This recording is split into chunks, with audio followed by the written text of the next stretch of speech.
ॐ नमः माता पिता चरणं नमः विद्याप्रदायकं दीक्षामन्तरं गुरोर्वन्दे वन्दे गुरुपदपुनः पुनः। धन्य कहो उस ग्राम को जहाँ होता हरि नाम, आई के आसन लीजिए सिया सहित भगवान सिया पति रामचंद्र भगवान की जय। शरणम प्रभु। परम आदरणीय हमारे आज की कथा को श्रवण करने वाले भक्त प्राणियों, आज फिर भी हर एक बड़ों को प्रणाम, छोटों को आशीर्वाद देते हुए यही चिंतित करता हूँ कि ये श्रवण गीता की यानी श्रवण गीता की कथा बहुत जगह सुनते हैं लोग। ये खास करके हमारे श्री राम मंदिर जो भारत देश में बन रहा है अयोध्या में, वहाँ का मिश्र हमारे पुजारी पंडित महेश जी ने मुझे कालतार किया और कहा कि वहाँ पर जा कर के प्रधानमंत्री आए थे और वो भी जा कर के ये बात कहा श्रवण कुमार की कथा के बारे में कि हॉलैंड में होता है।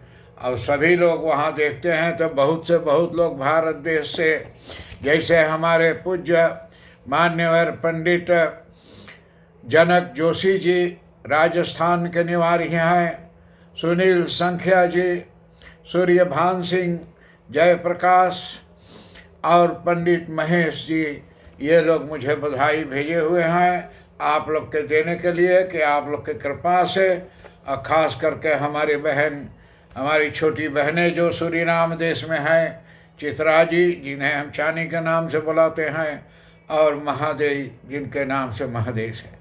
कमला कुंजुल ने आज सुबह सुबह भेजा है संदेश, तो अपने बहन लोग के बोलता हूँ कि मॉरिशियस से कमला जी भेजे हैं आप लोग का आशीर्वाद कि आप लोग कृपा से पहली बार वो लोग भी कथा सुन रहे हैं श्रवण कुमार का। तो आदरणीय कथा यहीं से आगे चलेगी जहाँ पिछले बार रुका हुआ था। पिछले बार यहीं रुका हुआ था कि इसी प्रकार बहुत रोज बीत गए हैं परंतु शादी नहीं हुई, और तब जा करके कंचनपुर में टिप्पणी आई। टिप्पणी बोलो जा है नाव वगैरह के जो कोई ब्याह शादी लगावे है लक्ष्मण में दलार आई, और राजा केसरी सिंह की कन्या श्यामवती के विवाह ठीक हुआ। तो केसरी सिंह के बेटी श्री श्यामवती के साथ बात श्रवण कुमार की विवाह की निश्चय भई। तो आप लोग ये बात जानियो, श्यामवती श्रवण कुमार के औरत के नाम रहा। तो बातचीत वहाँ ठूक हुआ, नाई मुहूर्त बताए और तीरथ यानी मुहूर्त तिथि जताए और सब ठीक कर वापस आ गया। और यहाँ उद्यान ऋषि भी तैयारी करने लगे। तो आके जो बताएं श्रवण कुमार के पिता माता से, तो ये लोग भी यहाँ शादी के तैयारी करने लगे। अब बाजा बजने लगे, दीपक लटकाने लगे। दीपक यानी चिराग, बिजली जो चटका है ना रसरी बना बना करके सब कुछ, वो राजा उद्यान ऋषि सब तैयार किया। रास्ता, मकान, शहर, बाजार सब कुछ सजने लगा। महर्षि और जा करके महर्षि ने और धाम की शोभा दोहरी धोकरा देखने में ही आती थी। उनका जो शोभा रहा वहाँ के बहुत विकराल रहा, देखने में अति अच्छा लगता था। उधर कंचनपुर जाकर गिरधारी नाई ने राजा केसरी सिंह को अप्रणाम कर सारा हाल सुना दिया। यहाँ के नाव गए कंचनपुर से और जा करके राजा केसरी सिंह को सब कथा सुना दें कि वहाँ ब्याह राजा उद्यान ऋषि ने तैयार किया है और बड़ा सजा रहा है। बारात लेकर आएगा आपके घर। गिरधारी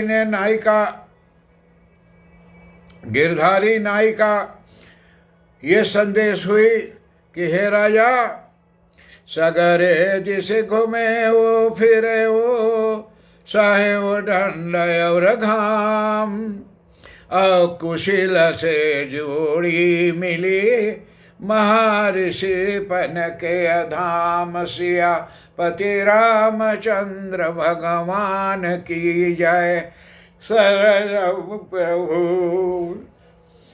और जा करके कहते हैं राजा केसरी सिंह से कि हे राजा, वहाँ के राजा नाम उद्यान ऋषि हैं और पुण्य प्रताप से सवारी में बड़ा भारी नामी है। बोले बहुत पुण्य प्रताप करने वाला है, धार्मिक राजा है, अच्छा राजा है, और हजारों राजकुमारों में उनका लड़का सुंदर है। लड़के की सुंदरता देखकर और चंद्रमा का रंग यानी फीकी हो जाती हैं। इतनी अच्छा सुंदर लड़का है, फीकी हो जाती है। हे महाराज, आप ही के कन्या लायक वह लड़का है। सब पंडितों ने लग्न मुहूर्त शोध विचार कर देखा है और करण जा करके करण राशि गण योग सब मिल गए हैं।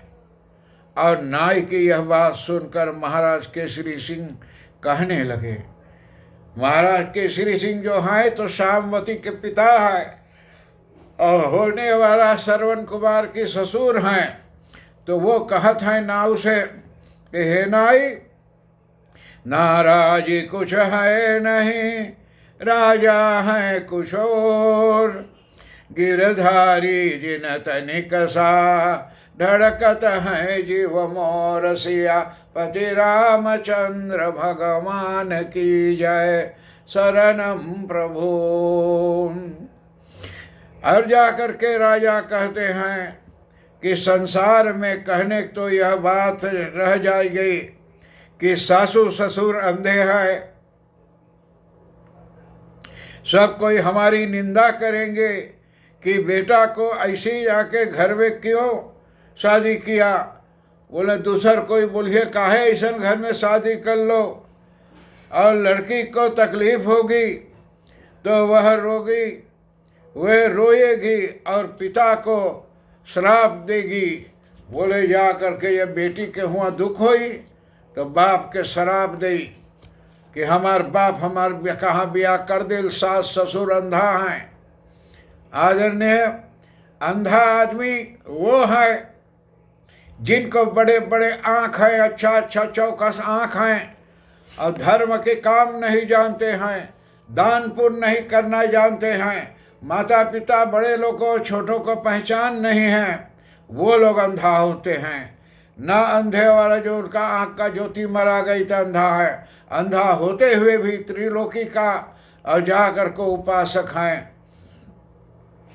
अब बोलता है लेकिन ये वे नाव से बोले थे कि हमारी निंदा होगी और जा करके लड़की कौन प्यार करेगा, और जा करके ढोल यानी टोला और पड़ोसिन सब नाना यानी ताना मारेंगी कि अंधे की बहू हैं। बोले वहाँ भी जा करके सबको के ताना मरिए कि अंधा के बहन हैं, और बहुत जा करके दुख हुई हमें बात पे। और हे नाव, तुम हमारी यानी श्यामवती अपने मन में बहुत ही यानी शर्मावेगी, हमारी बेटी भी वहाँ बहुत शर्माई, और इन्हीं सब बातों को हमें सोच विशेष होता है। राजा की यह बात सुन करके और गिरधारी नाव ने कहता है कि घरवर सुंदर ही मिलियो, भाग फलियो है आज, श्यामवती सौभाग्य सुठी, व्यर्थी करे सुखराज। सिया पति रामचंद्र भगवान की जय, शरणम प्रभु। अब नाव ने राजा केसरी सिंह से कहते हैं कि हे महाराज, आपकी पुत्री श्यामवती का सब तरह से और नवीन यानी नसीब जाग गया है। जल्दी से यानी टीका भेज दीजिए, इसमें संदेह करना आपका भूल है। बोले ये सब संदेश मत सोचो, गलती बात मत सोचो। तो हे बिटिया के भाग्य उदय हो गए, सुंदर लड़का, विद्वान लड़का, प्रतापी होकर माई बाप उद्यान ऋषि। तो आप लोग इस सब बात को याद रखिए कि श्रवण कुमार के ससुर का नाम केसरी सिंह था और उसे बोला था कि सब बात आप जो सोचा था भूल जाओ। और श्रवण एक ऐसा लड़का आपके पुरुषों के मंडप में नहीं आया है। बोले पुरुषों के मंडल में लड़कन के ग्रुप में ना ऐसा लड़का मिली, यही पवित्र लड़का है। फिर आपकी ऐसा लड़का नहीं मिलेगा। जो मैं कहता हूँ उसको मानिए। नाई की बात सुन और राजा चुप हो गए। नाव के बात सुन करके राजा चुप हो गए। सुनत है लड़का अच्छा है, विद्वान है, हजारों लड़कों में से एक लड़का है। मन में कुछ करी भवाई, तुरंत उठे दरबार। महल जाय बोले प्रिया, कर भूपाल विचार सिया। पति रामचंद्र भगवान की जय, शरणम प्रभु। तो मन में कुछ करी भवाई, अपने मन में कुछ विचार करके तुरंत उठ दरबार। राजा उठ दरबार से उठ के महल जाए बोले प्रिया, अपने औरत से बोले हैं कि प्रिया कर भूपाल विचार। बोले देखो ऐसी अच्छी अच्छी सनेस आई हैं तो ओकर विचार करो। तो इतना विचार जाकर राजा जब कहा रानी से, तो राजा केसरी सिंह का रानी से और जा कर के का कहते हैं अपने रानी से, यही कहते हैं कि हमारे बहनों जो श्री राम से कथा को मांग किए हैं, आज कथा का समाप्ति का आज वाला विभाग आ चुकी है और अगले वाला विभाग आप लोग सुनने की महती कृपा करें अगले बार। तो अगले बार हम आप लोग के पास लेकर के इस कथा को उपस्थित हो जाएंगे जो अवश्य ही। तो आप लोगों का मनोकामना पूर्ण होने के तत्व पर रहेगा। अगले बार आप लोग सुनने की महती कृपा करें। आज की कथा समाप्ति है और हमारे मान्यवर पुजारी पंडित महेश जी, जो आप श्री राम मंदिर का पुजारी थे और अभी आगे भी होगा, तो मैं हर एक को यही कहूँगा कि पंडित जी आप जितना फ़ोटो वहाँ नेह धराया है, जो प्रधानमंत्री वहाँ था, और फ़ोटो जो आप भेजे हुए हैं, हर एक फ़ोटो को मैं बहुत धन्यवाद है। हो सकेगा तो मैं आगे तक और लोगों तक पहुँचा दूँगा फ़ोटो कि हमारे हॉलैंड वासियों, सूरीनाम वासियों, अमेरिका का, ऑस्ट्रेलिया का, जहाँ तक मेरा संदेश जाता है सब जगह आपकी कथा का ये संदेश पहुँच जाए। आज के लिए हर एक बड़ों को प्रणाम, छोटों का आशीर्वाद। कोई जांच पड़ताल बाकी हो तो तार का नंबर 06-194-4 यानी 06-19-09-4949। ओम शांति शांति शांति। हरिओम।